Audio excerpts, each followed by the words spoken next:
கொஞ்சம் செழிச்சு கிடக்கும் திமிரா 10 வருஷம் பக்கம் இருந்தும் பார்த்ததில்லடி நானும்.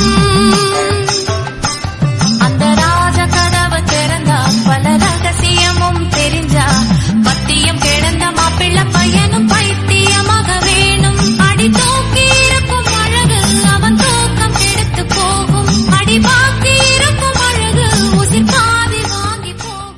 செக்கச்சவந்த அழக கொஞ்சம் செழிச்சு கிடக்கும் திமிரா 10 வருஷம் பக்கம் இருந்தும் பார்த்ததில்லை